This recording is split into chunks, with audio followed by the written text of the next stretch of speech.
My brother framed me for theft to gain our parents' approval, and now he's begging for my help after losing everything.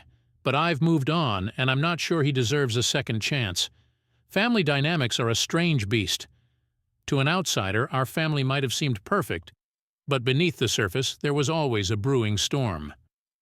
I am Jack, the older brother, the scapegoat, and Ethan, my younger brother, was the golden child. Ethan had always been the center of our parents' universe, a fact he relished and exploited to its fullest. Our parents, Margaret and Robert, were traditionalists. They believed in hard work, discipline, and above all, family loyalty. Yet their love was conditional. Growing up, I always felt like I was walking on eggshells around them, striving to meet their impossible standards. But Ethan, oh Ethan, he had the knack of being exactly what they wanted: charming, obedient, and always in the right place at the right time. Ethan's charm wasn't lost on anyone. He was the kind of guy who could talk his way out of any situation. Teachers loved him, friends admired him, and our parents adored him. Meanwhile, I was the rebellious one, always questioning, always challenging the status quo. My relationship with Ethan was complex. I loved him, but I couldn't ignore the jealousy that simmered whenever our parents showered him with praise. The pivotal moment that changed everything happened when I was 22 and Ethan was 18. I had just graduated from college and was back home, trying to figure out my next steps. Ethan was finishing high school, and as usual, he was the star captain of the soccer team, straight A's, and prom king. Our parents were over the moon, constantly bragging about him to anyone who would listen. One evening, our parents announced they were hosting a dinner party for some of their friends and colleagues. It was meant to be a celebration of Ethan's achievements and my recent graduation. But as the night unfolded, it became clear that the spotlight was on Ethan. I felt like an afterthought, my accomplishments diminished in the glow of his. During the party, I retreated to my room, feeling the familiar sting of inadequacy.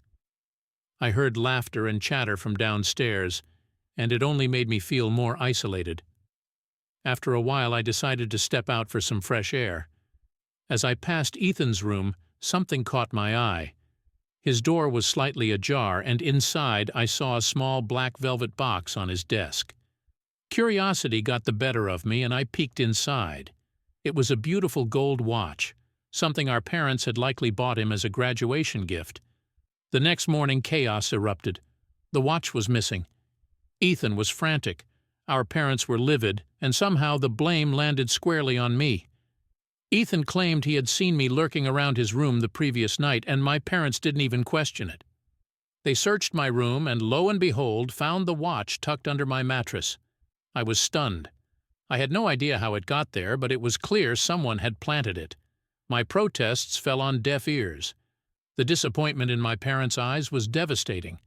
They didn't believe me. They never even considered that Ethan could have been behind it. To them, he was incapable of such deceit. The weight of their judgment was crushing. I was disowned, thrown out of the house with nothing but the clothes on my back. In the weeks that followed, I tried to piece my life back together. I crashed on friends' couches, took odd jobs, and tried to stay afloat. The betrayal cut deep. It wasn't just about the watch. It was about the years of feeling second best, of knowing that no matter what I did, I'd never be good enough in their eyes. Ethan had won. He had our parents' approval, and I was left with nothing. But life has a funny way of turning the tables. As the years passed, I found my footing. I built a career, made new friends, and even started my own business. I created a life for myself, free from the shadows of my family, and just when I thought I had moved on, Ethan came crashing back into my life, a shadow of his former self, begging for my help. But that's a story for another day. For now, let's just say that the past has a way of catching up with you, no matter how far you run. And Ethan, well, he's about to learn that the hard way. The years following my expulsion were the hardest I'd ever faced. With no support from my family, I had to fend for myself in a world that seemed unforgiving. The betrayal was a heavy burden to carry, but it also fueled my determination to prove everyone wrong. I was no thief, and I wasn't going to let Ethan's deceit define my future. I found a small apartment, barely more than a box with a bed in a rundown part of town. It wasn't much, but it was mine, a place to start anew. My days were a blur of odd jobs, waiting tables, delivering pizzas, and doing anything that paid the bills. It was exhausting and often demoralizing, but each small success felt like a victory against the odds. Ethan, on the other hand, was living the high life. He graduated with honors and landed a prestigious internship at a top law firm. Our parents were bursting with pride, hosting parties and dinners to celebrate his every achievement. I heard about his successes through mutual friends and social media. It stung, but I refused to let it break me. Years went by and I gradually rebuilt my life. I enrolled in night classes to earn a business degree, all while working full-time. The hard work paid off, and I eventually secured a job at a startup company. It was a far cry from the financial stability I once enjoyed with my family, but it was a start. My boss, Lisa, saw potential in me and became both a mentor and a friend. She encouraged me to dream big and not let my past define my future. As my career flourished, so did my confidence. I made new friends who became like family to me. They were the support system I never had, and they helped me heal the wounds inflicted by my brother and parents. My life was far from perfect, but it was mine, built from the ground up. Meanwhile, Ethan's life took an unexpected turn. His charm and good looks could only carry him so far. His reckless behavior and sense of entitlement began to catch up with him. Rumors of his lavish spending, failed relationships, and questionable business decisions started to circulate. I watched from a distance, feeling a mix of schadenfreude and pity. He was on a downward spiral, and it seemed inevitable that he would crash and burn. The news of Ethan's downfall reached me through an old friend, Mark, who still kept tabs on our hometown gossip. "Hey, Jack, you won't believe what I heard," he said one evening over drinks. "Ethan's in deep trouble. Lost his job, broke off his engagement, and our parents are beside themselves. They don't know what to do." I took a sip of my beer, processing the information. A part of me felt vindicated. After all, this was the same brother who had orchestrated my fall from grace. But another part of me, the part that remembered the good times we shared as kids, couldn't help but feel a pang of sadness. It wasn't long before Ethan reached out to me. His voice on the phone was a mix of desperation and regret. "Jack, I know I don't deserve your help, but I have nowhere else to turn. Can we meet? Please?" I agreed to meet him, more out of curiosity than compassion. We chose a small cafe in a neutral part of town. As I waited for him to arrive, I couldn't help but reflect on how much had changed since the last time we saw each other. I was no longer the vulnerable brother who had been framed and cast aside. I was stronger, wiser, and more resilient. Ethan walked in, looking like a shadow of his former self. His once confident stride was now hesitant, and the spark in his eyes was gone. He sat down across from me, and for a moment we just stared at each other, the weight of our shared history hanging in the air. "Jack," he began, his voice cracking, "I know I've hurt you in ways I can't even begin to apologize for. I was young, stupid, and desperate for approval.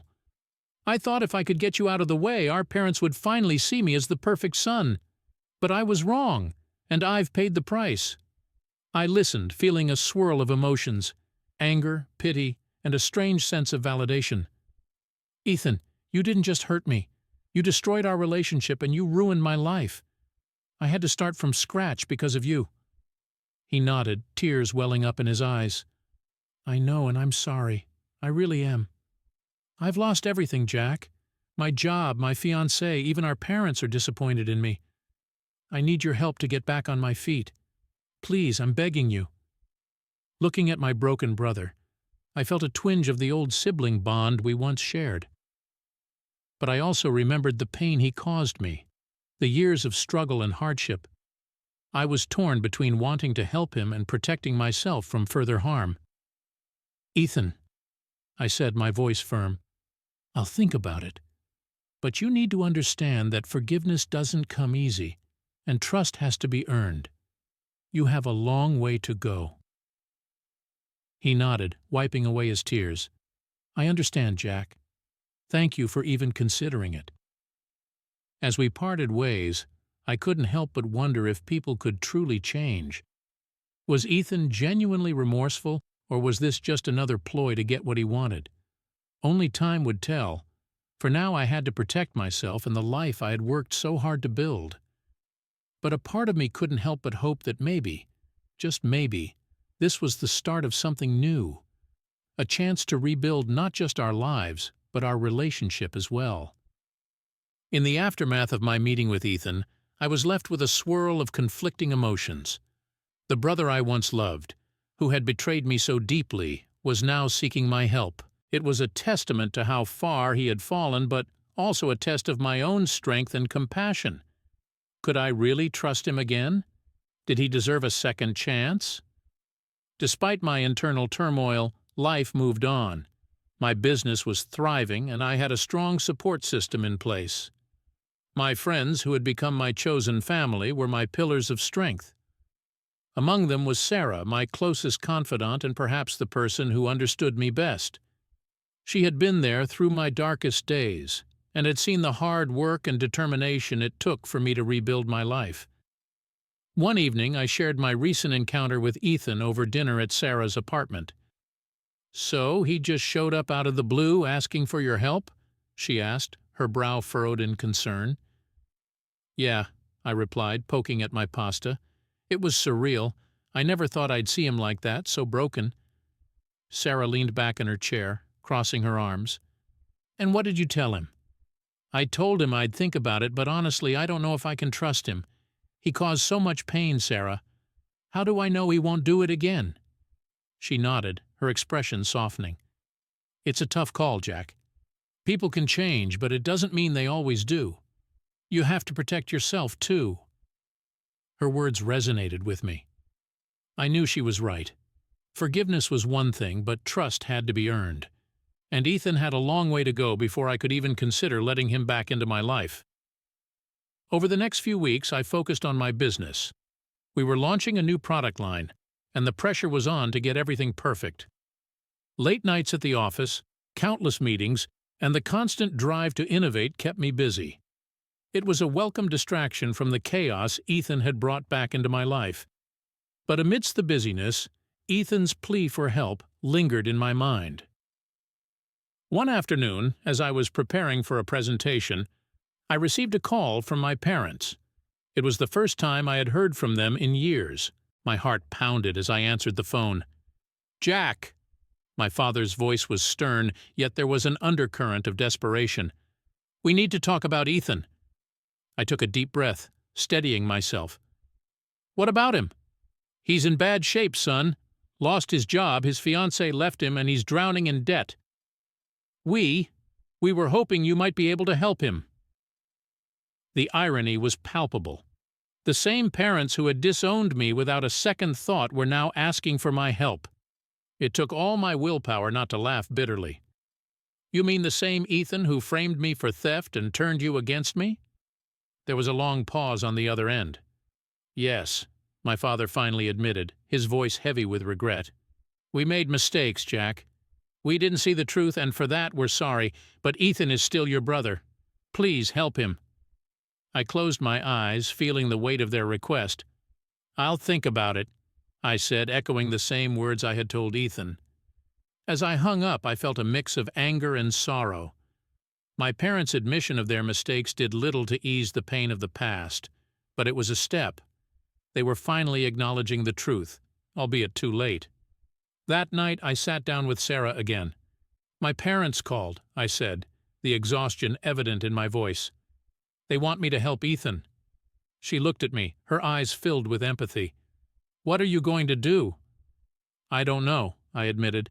"Part of me wants to help him, but another part of me is scared. What if he hasn't changed?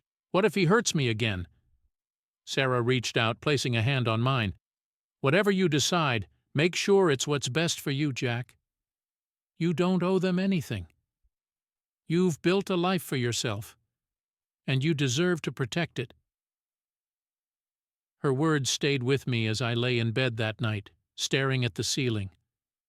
I thought about the years of struggle, the nights I spent wondering why my own family had turned against me. I thought about the friends who had become my family, the people who had stood by me when no one else did. And I thought about Ethan, my brother, the boy I used to look up to, who had become a stranger.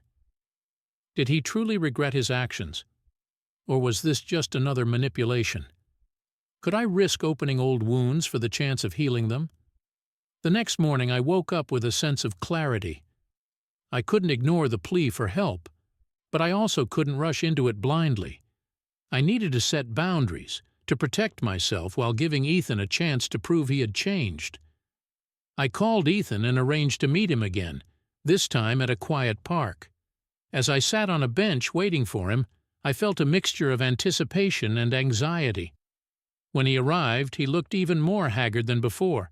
His eyes were red-rimmed and he seemed to have lost weight. "Jack," he said, sitting down beside me, "thank you for meeting me." I nodded, taking a deep breath. "Ethan, if I'm going to help you, there need to be some ground rules. First, you need to be honest with me about everything. No more lies, no more manipulation. Second, you have to take responsibility for your actions. That means apologizing to me, to our parents, and to anyone else you've hurt." He listened, his expression solemn. "I understand. I will, Jack. I promise." "Lastly," I continued, "you need to get professional help. Therapy, counseling, whatever it takes to deal with your issues. I'm not a therapist and I can't fix you. You need to do that yourself." Ethan nodded, a glimmer of hope in his eyes. "I will, Jack. I'll do whatever it takes." As we sat there talking about the future, I felt a cautious optimism. This was the beginning of a long journey, and I didn't know where it would lead. But for the first time in years, I felt a spark of hope that maybe, just maybe, we could mend what was broken. Months passed since that conversation in the park. Ethan had taken the first steps towards rebuilding his life just as I had years before. He started therapy, attended support groups, and found a temporary job to keep himself afloat. True to his word, he apologized to our parents and others he had wronged. It wasn't perfect and trust wasn't instantly restored, but it was a start. I kept a cautious distance, helping him where I could but always wary of letting him too close too quickly. It was a delicate balance between offering support and protecting myself. My friends, especially Sarah, were a constant source of advice and encouragement. They reminded me to take things one day at a time, to be patient, but also to set firm boundaries. Ethan's journey wasn't smooth. There were setbacks, moments when he faltered, and times when old habits resurfaced. But he kept pushing forward, determined to prove that he had changed. It was during this time that our parents began to show a new side, one I hadn't seen before. They were humbled, regretful, and eager to make amends, not just with Ethan, but with me as well. One weekend they invited me over for dinner. It was the first time I had been to their house since the day they threw me out. Walking up to the front door, I felt a rush of emotions: anger, sadness, nostalgia.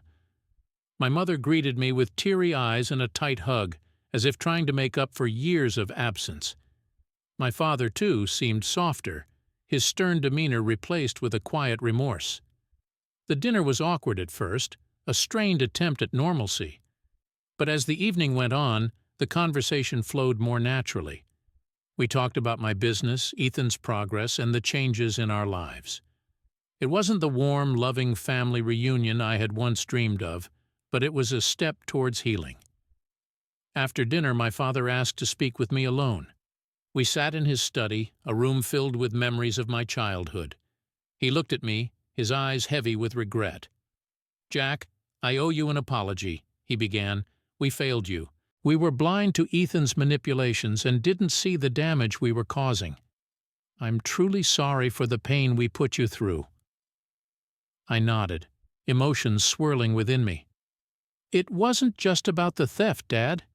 It was years of feeling like I was never good enough, like Ethan could do no wrong. It broke something in me." He sighed deeply. "I know. And we're trying to make things right as best as we can. We can't change the past, but we can work on the future. Those words stayed with me as I left their house that night. It was a long road ahead, but for the first time I felt a glimmer of hope that our family could find a way to heal. Meanwhile, Ethan's progress was slow but steady. He found a job at a local nonprofit, a far cry from the prestigious law firm he once interned at, but it was meaningful work. He threw himself into it, finding purpose in helping others. His therapist became a crucial part of his life, guiding him through the process of self-discovery and accountability. Despite the progress, there were still moments of tension. One evening, Ethan called me in a panic. "Jack, I need your help," he said, his voice trembling. "I messed up. I relapsed into some old habits, and I don't know what to do." We met at a coffee shop where he confessed to having slipped back into gambling, one of his old vices. He had lost a significant amount of money and was scared of the consequences. Seeing him so vulnerable, so afraid, I realized how far he still had to go. But I also saw the determination in his eyes, the genuine desire to change. "Ethan," I said, "this isn't going to be easy. You've taken steps forward, but there will be setbacks. What's important is how you handle them. You need to face this head-on and keep moving forward." He nodded, wiping away tears. "I will, Jack, I promise. Thank you for not giving up on me." His words resonated deeply. I hadn't given up on him despite everything. Maybe it was the remnants of brotherly love, or perhaps it was the hope that people could change. Either way, I was committed to seeing this through, for both our sakes. As Ethan worked to overcome his setbacks, I continued to focus on my business. The new product line was a success, and we were expanding rapidly. My life was busy, fulfilling, and full of promise. Yet the past still lingered, a shadow that reminded me of the journey I had taken. One day, as I was wrapping up a meeting at work, I received a call from Ethan. "Jack, I have something important to tell you," he said, his voice steady and calm. "What is it?" I asked, curious and a bit apprehensive. "I've been offered a position at a major nonprofit organization in another city. It's a big opportunity, but it means I would have to move. I wanted to get your thoughts before I made a decision." I was taken aback. This was a significant step for Ethan, a chance to truly start fresh. "That's amazing, Ethan. Do you think you're ready for it?" He hesitated for a moment. "I think so. It's a chance to put everything I've learned into practice, to really make a difference. But I also don't want to lose the progress I've made here, with you and our parents." I thought about it, considering the implications. "Ethan, this could be a great opportunity for you, but you need to be sure you're ready to handle the responsibility. And remember, moving doesn't mean leaving us behind. We can still support you from afar." He sighed, a mix of relief and anxiety in his voice. "You're right. I think I'm ready for this. Thank you, Jack, for believing in me." As I hung up, I felt a sense of pride for Ethan. He was taking control of his life, facing his demons, and making choices for a better future. It wasn't a guarantee of success, but it was a step in the right direction. In the months that followed, Ethan moved to the new city and started his new job. We kept in touch regularly, sharing updates and supporting each other from a distance. Our parents visited him often, helping him settle into his new life. The family bonds were slowly mending, though the scars of the past would always remain. For me, life continued to evolve. My business grew, and I found joy in the everyday moments. The camaraderie with my team, the satisfaction of a job well done, and the love and support of my friends. I had built a life I was proud of, one that was resilient and full of hope. As I reflected on the journey, I realized that forgiveness and healing were ongoing processes. Ethan had made mistakes, but he was working to make amends. Our parents had failed us, but they were trying to change. And I had found the strength to rebuild my life, to find happiness despite the pain. The road ahead was still uncertain, but I knew that with each step we were moving towards a future where we could all find peace. And perhaps, in time, we could fully heal the wounds that had once torn us apart. A year had passed since Ethan moved to the new city. and it seemed like his life was finally stabilizing. He was doing well at his job, actively participating in his therapy sessions, and slowly rebuilding his life. We kept in touch regularly, our conversations growing more genuine and less strained. It felt like we were on the path to mending our fractured relationship. One rainy evening I received a call from an unknown number. I hesitated before answering, wondering who could be calling me at such an odd hour. "Hello, this is Jack," I said, trying to mask my apprehension. "Jack, it's Ethan," the voice on the other end replied, sounding uncharacteristically anxious. "I need to talk to you. It's urgent." "Ethan, what's going on?" I asked, my concern mounting. "It's about Mom and Dad. They're in trouble," he said, his voice breaking. My heart skipped a beat. Our parents had always been the picture of stability, the rock that held our family together, even through all the turmoil. "What do you mean, trouble?" Ethan took a deep breath. "They invested in some shady business deal a few years ago, and it's fallen apart. They've lost almost everything, Jack. The house, their savings. They're on the brink of bankruptcy." I felt a wave of disbelief wash over me. Our parents were always so careful with their money, so prudent. How could this happen? "Are you sure? Did they tell you this?" "Yes," Ethan said. "I visited them last weekend and they finally opened up about it. They were too ashamed to tell anyone sooner, but it's bad, Jack. Really bad." I sat down, my mind racing. The thought of our parents, who had always seemed invincible, being in such a dire situation was hard to process. "What do they need from us?" "They need financial help to keep their heads above water," Ethan explained. "I've been saving up, but it's not nearly enough. I know this is a lot to ask, but can you help them? Please?" The irony of the situation wasn't lost on me. The same parents who had disowned me without a second thought were now in desperate need of my help. It felt like a cruel twist of fate, but I couldn't let my past grievances dictate my actions. They were still my parents, and despite everything, I loved them. "Ethan, I'll do what I can," I said, my voice steady. "But they need to understand that this doesn't erase the past. They need to take responsibility for their mistakes, just like you did." "I know, Jack, and they are. They're ready to face the consequences and make things right." "Thank you for considering it," Ethan said, relief evident in his voice. After we hung up, I sat in silence, processing the gravity of the situation. Helping our parents financially would be a significant strain, but I couldn't turn my back on them. Not when they needed me the most. The next day, I called a meeting with my financial advisor to discuss my options. I had saved and invested wisely over the years, and while it wouldn't be easy, I could manage to help my parents without jeopardizing my own stability. A few days later, I made the trip to visit our parents. The house, once a symbol of our family's prosperity, now felt like a shadow of its former self. The lawn was overgrown and the paint was peeling off the walls. It was a stark reminder of how quickly things could change. When I walked in, my mother burst into tears, hugging me tightly. "Oh, Jack, we're so sorry. We never meant for any of this to happen." I held her, feeling a mix of sadness and anger. "Mom, why didn't you tell me sooner? We could have figured something out together." She pulled back, wiping her tears. "We were ashamed, Jack. We've always prided ourselves on being able to take care of our family. Admitting that we failed, it was too much." My father, who had always been a pillar of strength, looked frail and defeated. "Jack, we made a mistake, a huge mistake. We trusted the wrong people, and now we're paying the price." I nodded, my heart heavy. "We'll get through this, but it's going to take time and a lot of hard work. I can help you financially, but you need to be open and honest about everything from now on." They both nodded, their expressions filled with gratitude and regret. "We will, Jack, we promise," my father said, his voice cracking.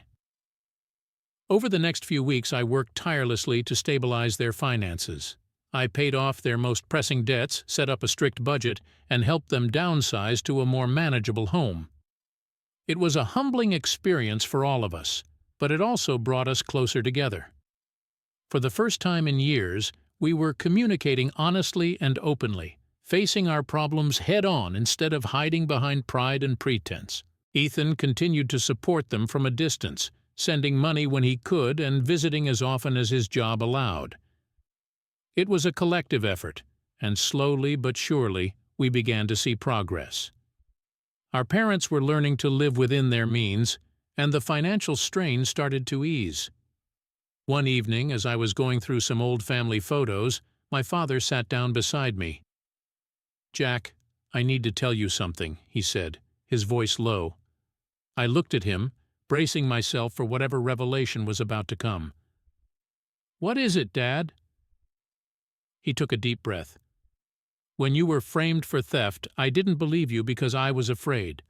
Afraid of facing the truth, afraid of admitting that I had failed as a father. I took the easy way out, and it cost us dearly. I'm so sorry, Jack." His words hit me like a punch to the gut. It was the admission I had longed to hear for years, yet it brought no comfort.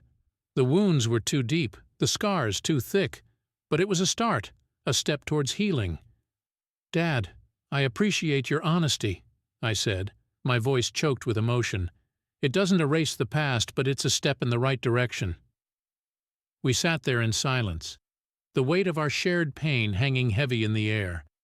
But there was also a glimmer of hope, a sense that maybe, just maybe, we could find a way to move forward. As the weeks turned into months, our family's financial situation stabilized. My parents adapted to their new lifestyle, and the tension that had once defined our relationships began to ease. Ethan continued to thrive in his new job, finding fulfillment and purpose in his work. And for me, life moved on. My business flourished, and I found joy in the simple pleasures of everyday life. One sunny afternoon, I received an unexpected visitor at my office. Ethan walked in, looking healthier and happier than I had seen him in years. "Jack, I have some news," he said, a smile spreading across his face. "What is it?" I asked, curious. "I've been promoted," he said, beaming with pride. "They want me to head a new project. It's a huge opportunity, and I couldn't have done it without your support." I stood up, pulling him into a hug. "Ethan, that's amazing! I'm so proud of you." As we stood there, I realized how far we had come. The journey had been painful and difficult, but it had also brought us closer together. We had faced our demons, confronted our past, and found a way to move forward. For the first time in years, I felt a sense of peace. Our family was healing slowly but surely. And while the road ahead was still uncertain, I knew that we would face it together, stronger and more united than ever before. Despite our progress, the past still haunted us. The financial crisis, the betrayal, the years of estrangement, all of it had left scars that were not easily healed. We were navigating a delicate balance between rebuilding our relationships and dealing with the lingering pain. One evening, as I was wrapping up work, I received a call from my mother. "Jack, we need to talk," she said, her voice hesitant. "Your father and I have been discussing something important. Can you come over for dinner tomorrow?" The next evening I arrived at my parents' new, modest home. It was a far cry from the grand house they once owned, but it was cozy and felt more like a true family home. As we sat down for dinner, the tension in the air was palpable. After a few minutes of small talk, my father cleared his throat. "Jack, we need to address the elephant in the room, the theft that tore our family apart. We know it's long overdue, but we want to understand what happened from your perspective and find a way to truly move forward." I took a deep breath, feeling the weight of the moment. "Dad, Mom, that night was a turning point for me. Ethan framed me, and you believed him without question. It shattered my trust in both of you. I had to rebuild my life from scratch, and it took years to find any semblance of stability." My parents listened intently, their expressions filled with regret. "We were wrong, Jack," my mother said softly. "We see that now. Ethan has confessed to what he did, and we're truly sorry for the pain we caused you." Ethan, who had been quietly listening, spoke up. "Jack, I can't undo what I did, but I want you to know how deeply I regret it.